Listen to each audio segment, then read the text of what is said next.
This, well, I mean, it says it on the front, so it's pretty obvious. This is the brand new Land Rover Defender hardtop commercial vehicle version of the Land Rover Defender. And I've got to say, I've got to be very clear straight from the outset, this is probably the most comfortable, most refined, best looking commercial vehicle I have ever driven, ever. And that is saying something. But of course it's a Land Rover Defender, so there are two big question marks that will always hang over its head. Return on investment and reliability. So those are the two big question marks, and those are two of the main topics that I will be dealing with in this, the Land Rover Defender commercial hardtop's very own Vanarama Road Test.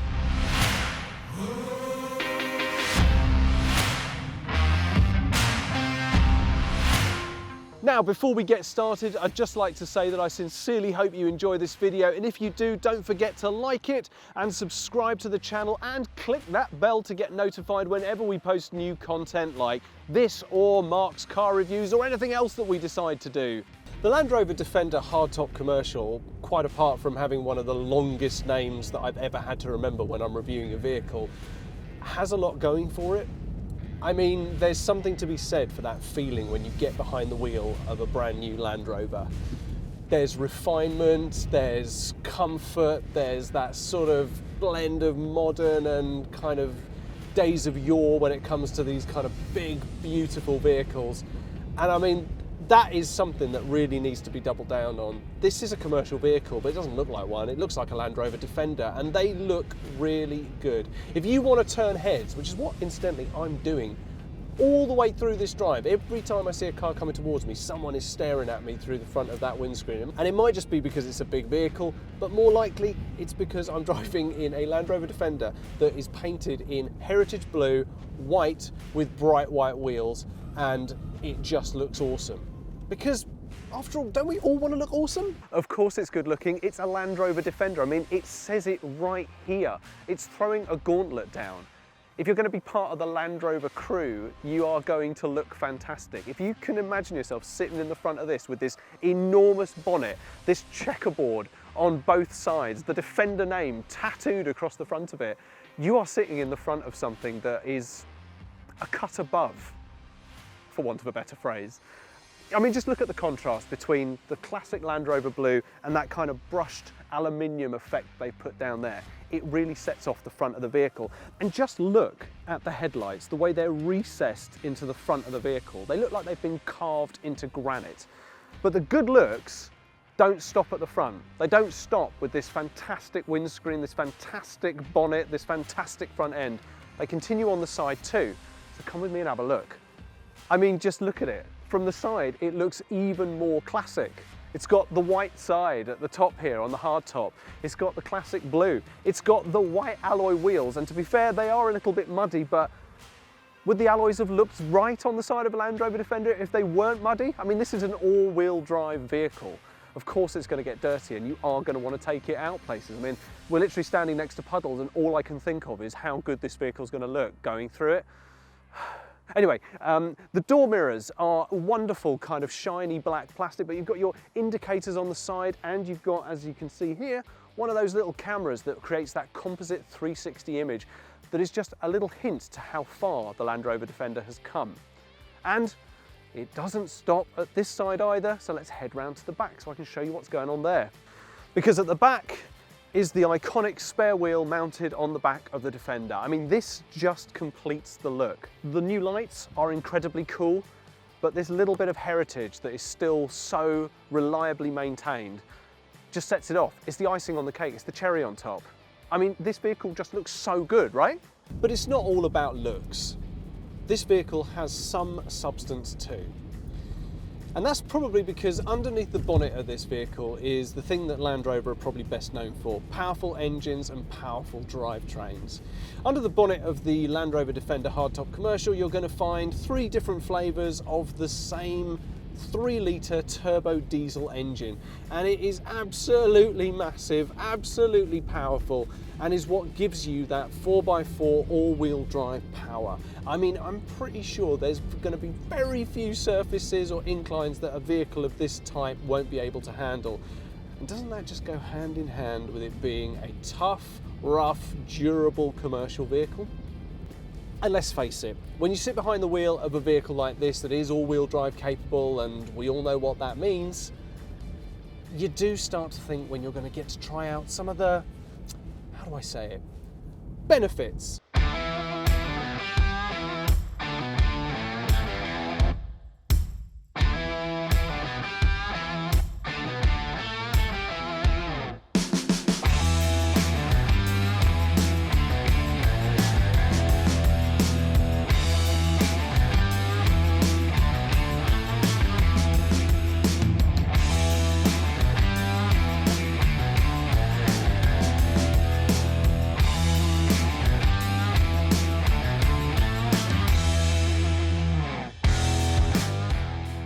Okay, so look, I know I'm going to get some comments. I know that that is not proper off-roading, but this vehicle is fully capable. We've taken it onto several other places that we probably shouldn't and probably can't show because, of course, this is a loan vehicle, and if it's not on camera, it never happened, okay?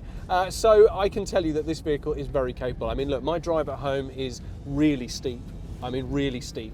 And this vehicle handled it absolutely no problem. Now, I mean, look, you know what to expect from a Land Rover's all-wheel drive system. It is going to be able to make mincemeat of some of the worst conditions that vehicles like this would be driven into. In the agricultural setting, this vehicle is going to make perfect sense. And look, it's also practical in the business end. I know it looks a bit squat from the back, but look, this isn't a van. It doesn't look like a van. It's really not pretending to be a van. What they've done is they've done what they do with car-derived vehicles, but practicality is something that the Land Rover Defender hardtop commercial can deliver on. Now look, it's the same as any other car-derived commercial vehicle. They've removed the back seats, they've leveled it off and turned it into a nice cargo bay, or the business end, as I will be describing it from now on, thanks to that person on LinkedIn. You know who you are, no names needed. It does deliver. It carries a payload. It hasn't got that much room, but the question mark you'll have is, should I get this vehicle over something like a van or a pickup truck? And the only way to answer that is by looking at how practical this thing is in the business end. Because of course, practicality is going to be the big question mark that most people have in their head about this vehicle. And I don't blame them. When I first saw this vehicle, I thought it was a bit squat. I thought, where's the rest of it? Is basically what I thought. But then when I opened up the back of it and I realized that this wasn't anywhere near as claustrophobic as I thought it was going to be, my mind started to change. Now, all the sizes, all the various different payloads that you can get in the short wheelbase and long wheelbase versions of this vehicle are going to be whizzing around me right now. But take a look at it. We've got our flight cases that we carry our kit in the back here. And these are big, heavy things. They're filled with camera equipment, but shoved in, nice and snug. There's a nice big area. It's well lit with these windows at the top, and under here is some lockable storage as well. Just an extra little added extra, which is kind of speaking about that kind of Land Rover refinement. Now, some of you will have noticed that the payloads that these vehicles can carry are nowhere near those of a pickup trucks.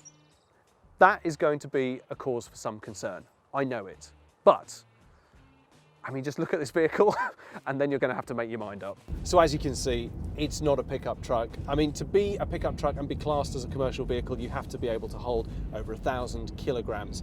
And of course, don't you just love it when I talk about them as if they're people or real living things? So that's it, that's that magic number. 1,000 kilograms is what it takes for a pickup truck to be classed as a commercial vehicle. This can't carry that. It can tow up to 3.5 tons of braked triple axle tow. But, you know, when you're carrying stuff around in the back, is 800 kilograms going to be enough for you? Is 700 going to be enough for you? I mean, I always ask this question, how far down can you go before it stops being something that is practical and starts being something that might just be something you drive to show off in? I'm of the opinion that these days you'd be hard pushed to get into the front of a Land Rover and look around and go, ooh, it's a bit pokey, ooh, I don't like this. You're sitting in front of a Land Rover, this is what they do. These days they're all about modern comfort, and they deliver, even in the front of this commercial version of the Land Rover Defender. It's a very nice driving position, visibility is excellent, and because you sit sort of in the middle of the vehicle, you very quickly become aware of how wide you are, how easy it is to see over the bonnet, and how far back the vehicle actually goes, so you can always plant yourself in a really good position on the road. And I'm pretty confident that anyone who gets into the front of the Land Rover Defender hardtop commercial will feel that its cabin really delivers where a lot of other commercial vehicles fall down. Because it's a Land Rover. That's why it's lovely to be in. And you know what I need to say? I need to get this one out. I need to make it clear to everyone.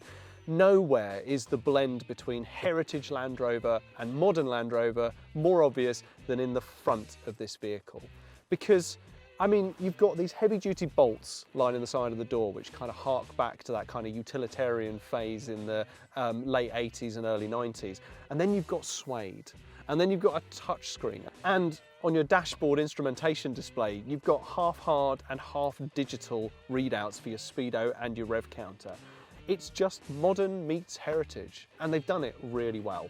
So let's start. I mean, look, let's look at the doors first of all. Doesn't that just look so good? You've got some bare metal, you've got some nice feely sort of impact up here, and you've got this kind of carbon fiber with all the bolts in it. It just looks really cool. It looks really cool. Okay, it's just cool, right? The steering wheel is really cool. It's a really modern Defender looking steering wheel with this nice, again, kind of two-tone, kind of black plastic and a little bit of kind of their sort of off grey in the middle here. You've got your speed limiter and your cruise control on one side and your general other controls, including voice control, just another blend of heritage and modern right there, on this side.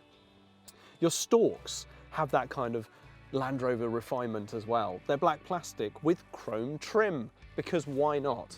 And then your dashboard instrumentation display, as I explained, is dominated in the middle by this big driver information display. And either side of it is the rev counter and the speedo.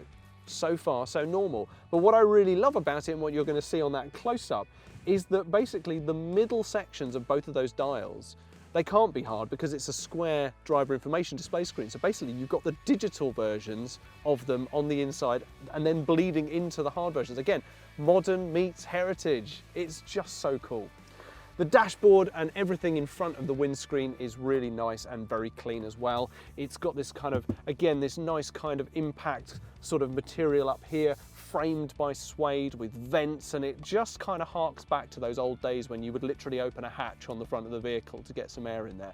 Really, really nice. So let's have a look here. This is Land Rover's brand new touchscreen infotainment display.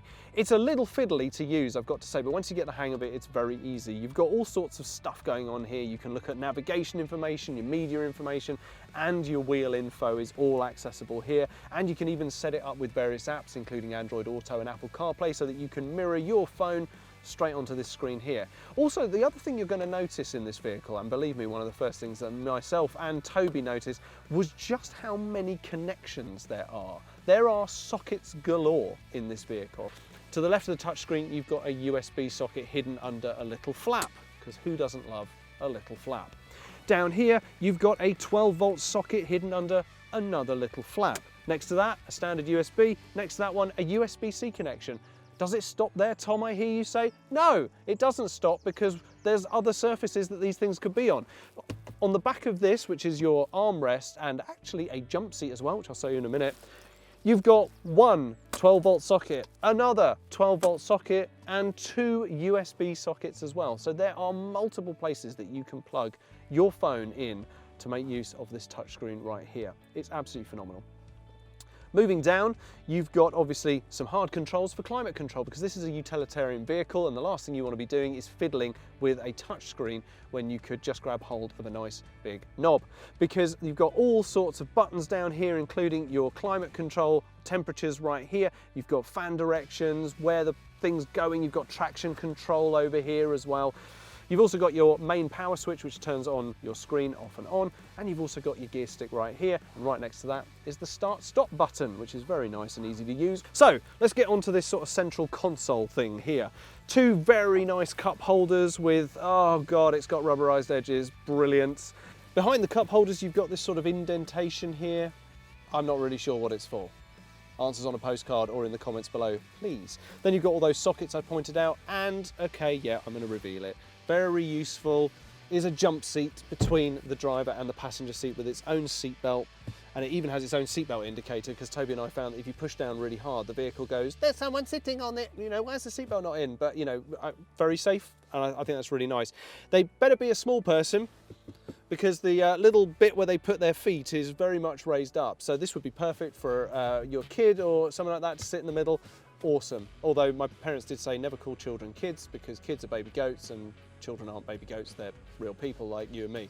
The passenger seat is also very nice and comfortable, has its own seat belt, and in front of that is a kind of storage trough area, and just behind that, embossed in the plastic, is the word Defender, just in case you were still wondering what vehicle it was you were in the front of.